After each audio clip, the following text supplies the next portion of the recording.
Bonjour à tous et bienvenue à l'heure des pros ce matin. Jean Castex ne rouvrira pas les petits commerces malgré la fronde des commerçants, la déprime des artisans, la fatigue des indépendants, malgré l'appel de certains maires, malgré l'opposition au sein de son propre gouvernement où ce n'est un secret pour personne, deux lignes s'opposent. Non seulement il ne rouvrira pas les commerces, mais le gouvernement a pris la décision la plus absurde qui soit, celle d'interdire aux grandes surfaces la vente des livres, des chaussettes ou des grille-pains, en fait tous les produits non alimentaires. À ce niveau de ridicule, je ne sais pas s'il faut parler ce matin d'incompétence, d'amateurisme, de bêtises ou de suicide, puisque le Premier ministre envoie tous les Français chez Amazon.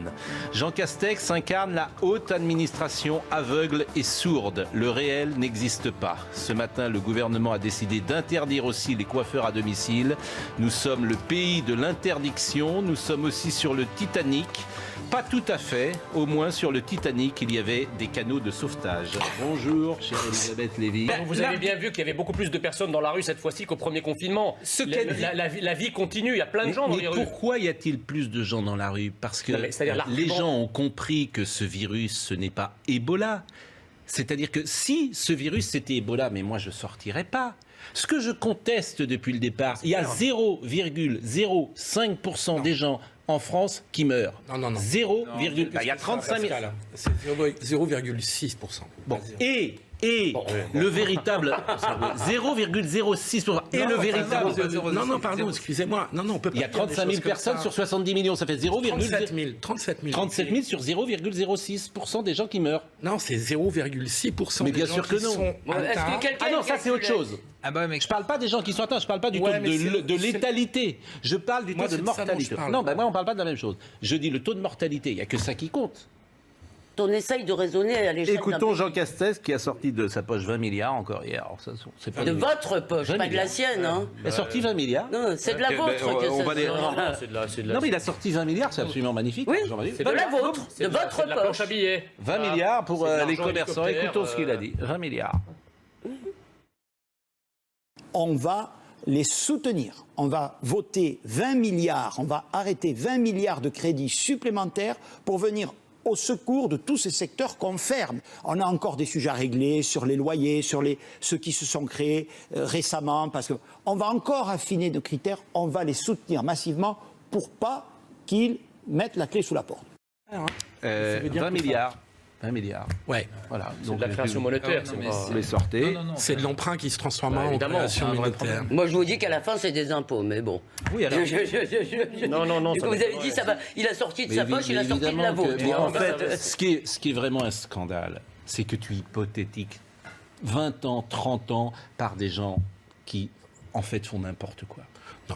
Voilà, je suis désolé de vous dire ça. Qu'est-ce qu'il fallait faire, Pascal? Qu'est-ce qu'il fallait faire? Mais une seule chose. Je défends pas le gouvernement. Mais une seule chose, et je vous le dis depuis le départ. Au mois de mars-avril, tu dois dire à combien de lits de réanimation je passe. À combien de lits de réanimation je passe. Voilà. En mars, avril, mai. C'est pas qu'une question de lit, c'est une question de personnel. Mais même le personnel, c'est la seule question qui m'intéresse. Donc, si on te dit, monsieur le président, vous passez à 30 000 ou 35 000 lits, économie de guerre. Je fais tout pour avoir 35 000 lits de réanimation. Oui, les gens qui sont étudiants en médecine, je les sors au bout de la 5e, de la 6e année plutôt qu'ils aillent au bout. Je le fais. Mais vous allez me dire que c'est pas possible, vous allez rire et de ça. Résultat, on a été...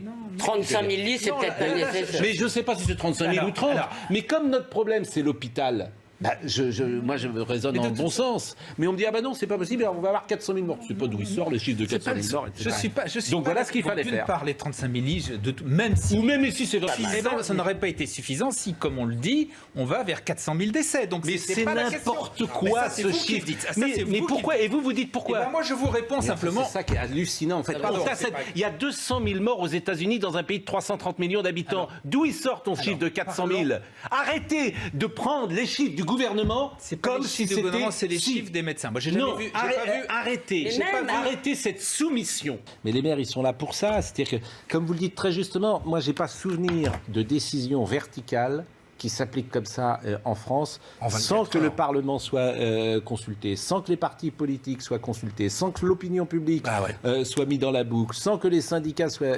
Moi, j'ai pas souvenir de ça. En temps de guerre, disons. Et j'ai pas souvenir de ça. Alors écoutons. Électroménagers qui doivent fermer, de petites boutiques. Par ailleurs, Darty et la FNAC restent ouverts parce qu'on considère que le matériel informatique, en cette période où on encourage le télétravail, est un produit de première nécessité. Donc, je ne sais pas comment c'est à Paris, mais nous, ici, à Salbris, nous devons faire 100 km pour aller dans la banlieue périphérique de la grande ville la plus proche, où l'on va croiser des dizaines, voire des centaines d'autres clients, d'autres départements, pour acheter un ordinateur. Alors que notre petite boutique d'électroménager qui se trouve à côté de ma mairie, elle peut tout à fait fournir ce service. Monsieur Avril, donc il y a une incohérence. Monsieur Avril, ce que vous montrez, vous exprimez exactement ce que je disais en début d'émission. Le réel n'existe pas pour ceux qui nous gouvernent. Le réel n'existe pas. Vous avez des gens qui sont des technos, qui font des courbes, qui ont fait des hautes études administratives et qui réagissent comme ça. Point. Donc le réel n'existe pas, les gens n'existent pas, et quand vous leur dites ça, c'est un exemple, c'est la réalité. Dans les hôpitaux est grave. Oui. Voilà. Pour le reste, déjà tu as le droit, parce que le problème c'est que tu n'as plus le droit de rien dire. Tu as le droit de dire qu'une épidémie qui fait 0,05%, je le répète, de morts en France, tu as le droit de relativiser sa dangerosité. Tu as le droit. Tu as le droit de dire attention, c'est pas Ebola. Attention, c'est pas la peste. Et je vous le répète, moi je suis plutôt frileux. Si c'était la peste, si c'était Ebola, je suis comme tout le monde. Hein. Évidemment, je rentre chez moi. Hein. Je fais pas le malin. Non, mais, vous voyez ce que je veux dire. Mais aujourd'hui, en fait, tu ne peux. Il y a un couvercle sur ces choses. Le 28 mars. Oui, le 28 mars. Le 28 mars. Édouard Philippe prend la parole avec Olivier Véran.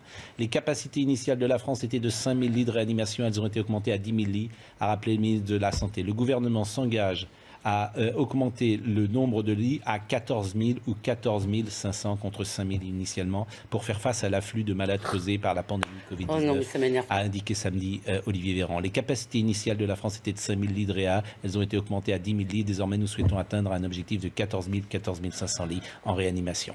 Voilà. Moi, je veux bien défendre le gouvernement. Je veux bien ne pas dire que lorsqu'on a certains arguments, il y a du populisme. Je veux bien tout ça, mais j'en ai marre qu'on me prenne pour un imbécile, en fait. J'en ai marre qu'on fasse rien. Parce qu'aujourd'hui, on est à 5000. Non seulement, mais oui, vous pouvez dire oui, mais il y a un moment, quand tu prends des engagements et que tu ne les fais pas, soit tu restes, soit tu t'en vas. Il a eu tort de prendre cet engagement qui était intenable. Mais est-ce qu'on était monté à 10 000 ou pas? La réponse de Gérard, c'est on ne pouvait pas aller à 14 000.